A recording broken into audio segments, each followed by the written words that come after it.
Yeah, so if you can, all I can tell you is that it's really an amazing experience. Prague itself, he was throwing out some names of people. Are you guys familiar with Havel, Václav Havel? Václav Havel is one of the most famous playwrights in the Czech Republic. He's now passed. He was elected their first democratic elected president. That's how big theater is. There's also, I teach a class in the spring it's about international theater, contemporary international theater. And the comparison that we use is Czech theater in the 80s and 90s because it literally brought down communism. It is not even it's not debated.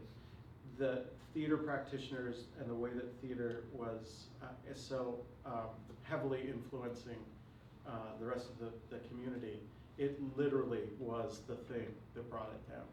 So we use, and Václav Havel was one of those people. And I think what's really interesting, just from a point of view of figuring out what this country is going to be doing in the next 4 years or after that, we might be learning a lot from countries that have certain non-democratic ways of operating. And how do we tell stories in that? How do we can't stand with a fist and say, yeah, you can't do this to me because you'll go to jail. So what do? We do a little piece of Shakespeare. And we do it out there and we're like, we're not talking about anything. What are you talking? We're just doing Shakespeare. But those people that can hear will hear. The people who can't hear won't. And that to me is why theater from that part of the world is so much more powerful, is that they had to be really good at not hitting the nail on the head. Because if they did, they would have not gone to jail. They had to outsmart censors. They had to outsmart the government overseers. And they had to do it in a way that you had to be smart and sophisticated. And I think, so from an artistic point of view, if things continue to go the way they're going in the US, the good news is the theater might be really great. It might be really cool. But yeah, it really is amazing. So, one of the things, I think it was you, Ethan, that was saying that it might be helpful to have like workshops or info sessions on, things to help you with your productions or any suggestions like that. I'm more than happy to meet with you guys and to talk about that. I've also had Eli in class, so if you want to take classes, you can take any of my classes. I usually teach, I teach a couple of history courses, theater history courses, but they're more about building community. And then most of what I do is design based, so how to draft, how to design, how to do live theater. And then I'll do workshops for School of Communications in like art direction and scene design for film. And I'm teaching a workshop out in LA on art direction, so stuff like that.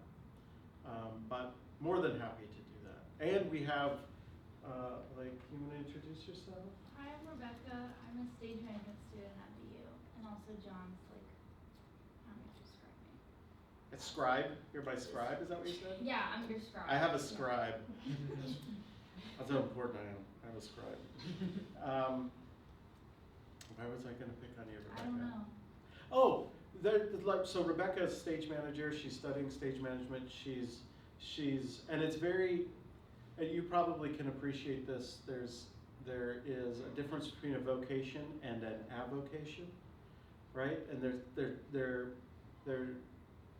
there's pros and cons to those differences. But one of the pros of making it your vocation is you learn how to do the rock breaking, because really to make any career out of this, you have to be really good with the shit that you don't like to do. You guys don't have to deal with that with the same amount of at the granular level, but there's still so the con for studying it as a profession is it's really hard to find the joy of it, because all of a sudden it's like about the work. So, but there's, like Rebecca could stage manage anything. So having somebody come in and be like, hey, how are you managing your productions? We can do workshops of like, well, do you have a worksheet? Do you have your call sheets? You know, there's all of this stuff that we'd be happy to share to be able to help you to be able to be more efficient and effective in what you do. So if that's something that would be interesting, that would be great. Yeah? Yeah. So do you have any questions for me? I'm kind of like, I should have gone first, right? Yeah. You want to talk about your work with Actor Shakespeare Project? Oh, right. So I am a resident artist. I'm a member of the Actor Shakespeare Project, which is doing Emma right now, which is amazing. It's a great production. It's at the Cambridge Multicultural Center. You can get student discounts for you can get a ticket for $25. They're usually $60.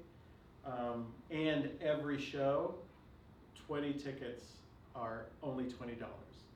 You have to.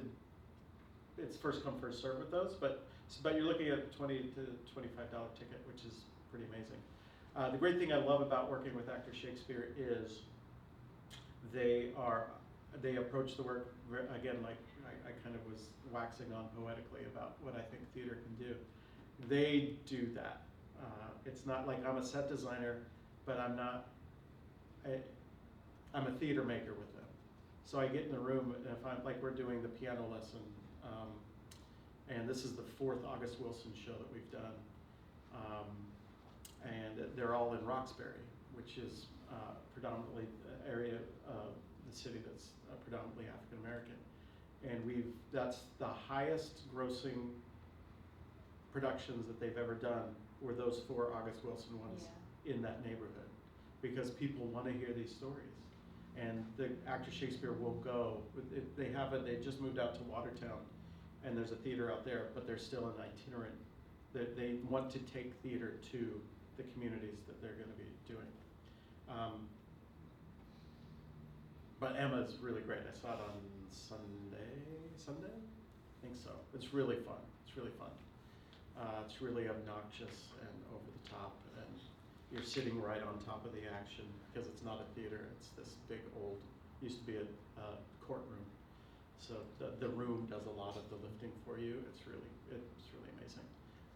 So I've been lucky enough to do quite a bit of shows with Actor Shakespeare. I've also done Shakespeare on the Common a bunch of times. Won a bunch of awards. I'm a pretty big deal. And then I'm working with Cincinnati Shakes, Utah Shakes, Prague Shakes. So it's a lot of fun. In fact, I would be quite happy if I only did Shakespeare from now on. Same. Yeah. But I Yeah. also, or I'll do film and television because it pays so good, and it requires about half of my talent. Like, if you learn how to do theater, film and television is so easy. Facts. It really is. It really is. It's amazing. And like I said, I'm going to be doing a workshop with some comm students because they don't teach design there. So I'm trying to start up a minor for them to do design so that they can become art directors and scene designers. When's the workshop? When? Yeah. It's going to be up to them. It's going to be in the spring sometime. Okay. So you're more than happy to. I'll let you know. Now that I have connections, we can work on doing some stuff. So what type of workshops would you be interested in doing? Yeah, so this idea of a tech talk we just started this semester, and we just had the idea of maybe bringing in professionals / people who have experience akin to professionals from around Boston or from within Boston University, and just provide that to the non-theater major community Yeah. here. And that's really open to the speakers in terms of how broad they want those specific workshops to be, or if we want to go very specific, like you were saying, we could maybe do a stage manager's workshop, directing workshop, or just specifically an acting workshop. And yeah, we're definitely interested in keeping that going. So, Yeah, that would be great. That'd be great. I have so many opinions. Right, Rebecca? Yeah, you do. Sorry, I'm working on it. Yeah, I know. I think it was last year. That Shakespeare we did a group trip to see Taming of the Shrew with Mhm. Actor Shakespeare Yeah, Project. So, yeah. yeah, I remember that we did that last year. So probably doing more stuff like that also would be good. Yeah, I love actors. I love them. Chris Edwards, the artistic director for Actors Shakespeare Project, is on faculty at BU. He teaches directing and acting at BU, and we are kind of like peas and carrots. We get along way too well. I've never heard peas and carrots used that way. I've never heard peas and carrots used to like as that phrasing. You know what I mean? Is that a generational thing? I don't know. My I think you sisters just were said it was always a generational thing. No hate. I'm My getting sisters over were it. always like, "Oh, you get along like frickin' frack." Friggin' frack, yeah. Peas and carrots together. Peas and carrots go together. So Well, good. better than two peas. Exactly. Peas and carrots. Have you never had peas and Oh, I carrots? have. I think they're really good. I just never heard. No hate. You meet enough people, you can make whole shepherd's pie. I love. Oh, that's right. Yes. That's right. Oh, I'm so excited. Yeah, and we can do, I mean, we have scene painting, things. We could do workshops, scene painting workshops. There's props workshops that are available. There would probably have to be some sort of, if we're using materials and stuff, that there might be like a cost that comes with that, where if you're gonna be using a bunch of paint or flats, we would, the club would probably have to bring money to do something like that. I'm working on, one of the things I've been doing is starting an emerging technologies workshop, kind of circuit. So there are several companies in Boston that do things that make software or programs that we use quite a bit, and they have agreed to come in and teach workshops for alumni and for students. The next week there's a company called Silhouette America who makes knife cutters, so not laser cutters, but cutters with still a knife. So there's certain things that laser cutters can't cut, like fabric and things, because it just burns it. They donated like $6,000 worth of their machines, and now they're gonna fly out and show us how to do that. So if anybody's around next week on the 3rd or the 4th or the 5th, anytime from 10 till 4 on that Tuesday and Wednesday, the Booth Theater, where the Booth Theater is, on the 4th floor. It says booth. It says Booth, that is it, that's it. I didn't want to assume anything. But they're having workshops for that, so if you have any interest, you can come on by. We'll be hanging out. And I'm hoping that we'll do, we've done a LiDAR workshop using LiDAR. We've done pre-visualization, I can never say that word. Designing digitally, which is kind of cool. So we've had people come in to do that. So there's all sorts of stuff that happy to extend to other BU students if that's something that you want to do. I would rely on you telling me though, because otherwise I'll just forget, because I do have other things there's like 4 things that I should be doing right now, but I'm not, because I'm a horrible person. Right? I'll keep reaching out and pestering you. Yes, please. That's the answer. That's the answer. But do you guys have any questions about anything? Is you working on a show right now and you don't know what's going I'm on? working on a Christmas Carol right Oh. now. Yeah, beef. That was brutal. Taylor's directing it, also from our class. Taylor. Yeah. Well, this is what I'll say. So this is like one of the things that I've discovered. So one of the things, would you say, raise your hand if you think you've seen way more theater or live events than you have TV or movies? Like low-key might be theater. Yeah? It was I had a conversation about this recently where I was like, I don't know any movies, but like I've seen so many plays. That is I've read amazing. so many plays. And anomalous, Yeah. right? Most of us are used to seeing stories told in linear realism, right? Which is like what you see in episodic television or movies, right? Unless you're seeing some art house movie where they're fucking with shit, right? But what happens is we can only tell the stories we know. So if we haven't seen Shakespeare being done in a way that's not, that's more poetic and less prose, if that makes sense, how are we going to tell that story? We don't even know that we're... And that's why no one puts on Richard II. Right, exactly. There's all of these, so I just encourage you to read and see as much as you can, especially stuff you don't understand. I can remember, and Rebecca, she's heard this, I only have like 7 stories and I tell them all the time. But I can remember I was doing a show down at, down in the DC area, and a colleague of mine who works at BU, Jim Noon, who's a big Broadway designer, he really is a big deal, I'm not.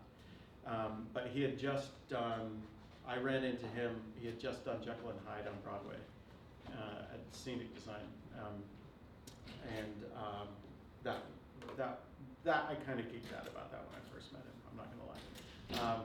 But, so I'm down in DC doing the show at Regional Theater. He's at the Kennedy Center doing a one-night opera with the National Philharmonic, not on the stage, but in their concert hall where like the Mark Twain Awards are, right, with that pipe organ in the back.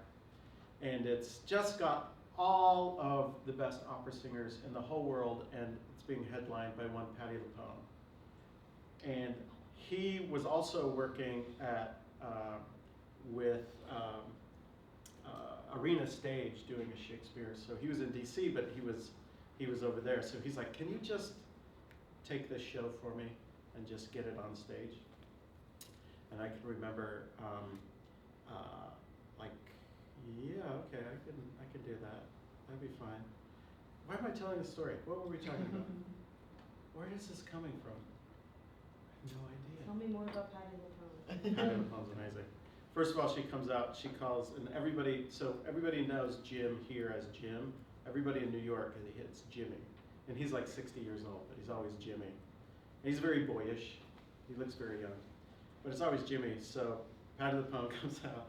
And we're not on stage, so it's full orchestra, and it's kind of like the orchestra's on stage, and it's kind of like a stage greeting, but it's this stage singing of Mark Blitzstein's Little Foxes. No, Regina, based on Little Foxes. And Patti LuPone is playing Regina. And we have this big staircase that comes down, and it's based on Little Foxes, which is this old Southern Gothic, kind of think of like Gone with the Wind, right? Big staircase, all of that stuff. Well, we have this staircase that we've just built into the pipe organ that does, all of the actors have to like climb up, shimmy up onto this balcony and then come down this grand staircase. And Patti LuPone has this big, period dress on. So she's coming down the stairs and she's like, Jimmy! And I'm like, Patti, Jim's not here. And she's like, Johnny, I can't see where I'm walking. Can we just give me like a ramp? And I'm like, sure. And the director like grabs me like, what are you doing? And I'm like, that's fine. So I go up there and I'm like, so what's, she's like, I can't see my feet going down these stairs because of this big dress. Can we just do a ramp? And I said, you mean like a handicap ramp? And she looks at me and smiles. It's like, I'll make it work. That's my Patti LuPone story. And that's half of it. So we had to load in. We had 24 hours to load the show in, tech it, do what's called a Zitz probe, which is you tech it without the orchestra because that's really expensive. Then the orchestra comes in, they play it once, then we do the performance. 24 hours, load in, load out.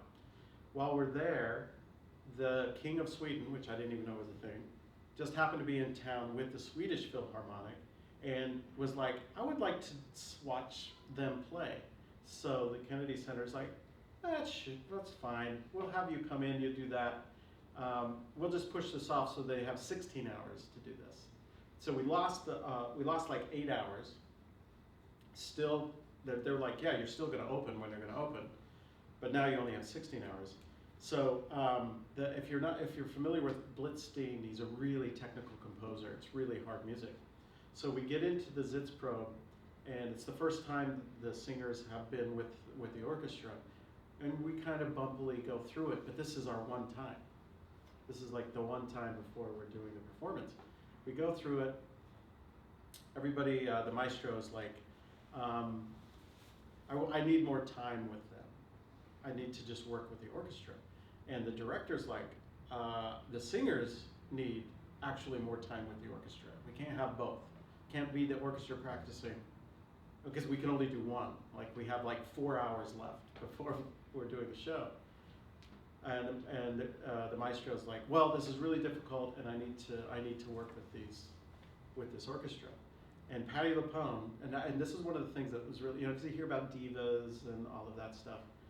In that moment, I understood the burden it is to be Patti LuPone, because she looked around and she was like, fuck, I guess I'm the one that has to say. So she just stood up and said, I understand what you're talking about, but you're asking us to be, the first time we hear, because we were in a rehearsal space, the first time I'm going to hear a full orchestra is going to be in front of 5,500 people. And the maestro's like, yeah, I mean, that sucks, but that's what we're going to do. I mean, this is really hard music. And Patti LuPone in front of the orchestra, and this is the National Philharmonic, this is some of the best musicians in the world. He's like, yeah, it's just really hard, they need to work on it. And she just says, then get better musicians. And she had to say that. She was the only one in the room that could be like, you know what, I'm hearing everything you're saying, I'm not disagreeing with you, but we've got to all step up. And she was the only person that had the weight to be able to make that happen. And what was even better is 2 hours later, orchestra was on stage with them. We were able to do a full run through because Patti LuPone was like, step it up. We need you to be better. It was amazing. It was amazing. Why did I tell that story, Rebecca? I have no clue. That's usually typical of my stories too. It was just requested that you talk about Yeah, that. Oh, that's right. Hear about it right on there. No, what was I talking about? Forget it. Oh, that's what. So the choices you make in how to tell a story change the accomplishability of it.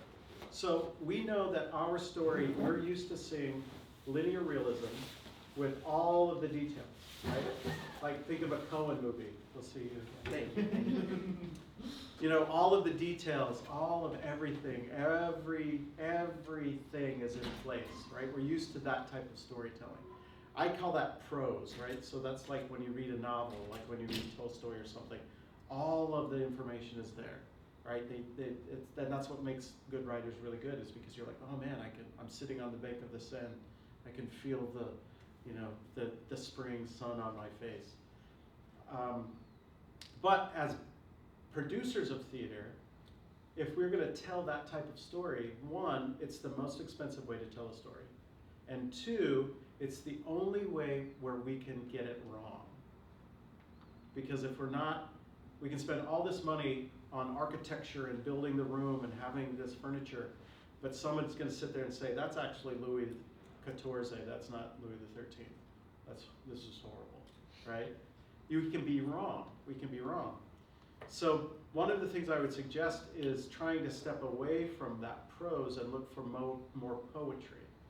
And that's where you have to see theater, because we don't even know what that is. But when you go see a play where there's no scenery, or they're interacting in a way that's asking the audience to sit up and go, oh, wait, is that, oh, okay, I get it, okay, all right. Right, the more we're able to do that, the more possibility that the audience fills in the information. So therefore, you're never wrong.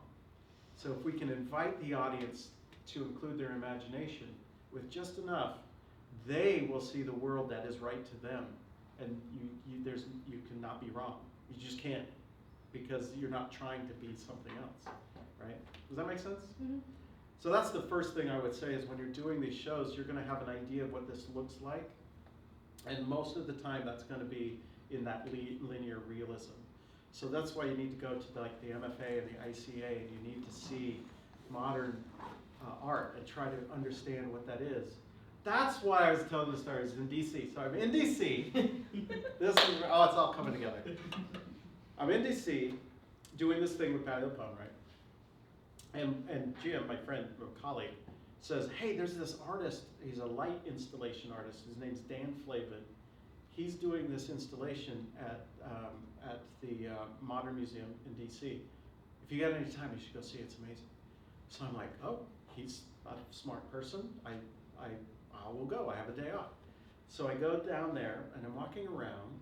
And if is anybody familiar with Dan Flavin? He does these. What are those types of lights called? LEDs. No, are those LEDs? What were the LEDs? Fluorescent. Fluorescents, right? So he takes fluorescent tubes and he'll put like different colored gels on them. And then he makes these like H's or cubes or something. And it's really not very inspiring.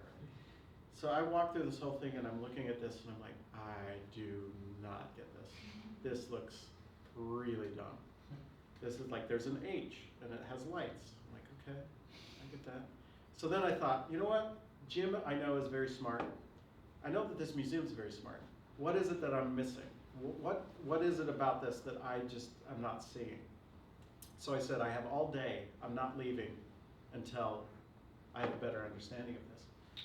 So I was just sitting around watching all of these people going through, doing the same thing I was. Look at that H. And they would have like, it would be like teachers with their kids, and they'd be like, look at this art. And all of the kids, they were like, this is the stupidest thing I've ever seen, right? But because they're at a museum and they're looking at art, they're all like doing their duty of like, yeah, look at this art, it's amazing. We'll go look at this, oh, there's another cube made out of lights, that's amazing. And I'm thinking, what's wrong with me? I should be able to figure this out.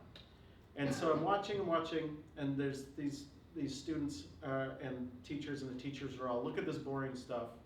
And of course the kids, because they don't lie, they're like, this is really stupid.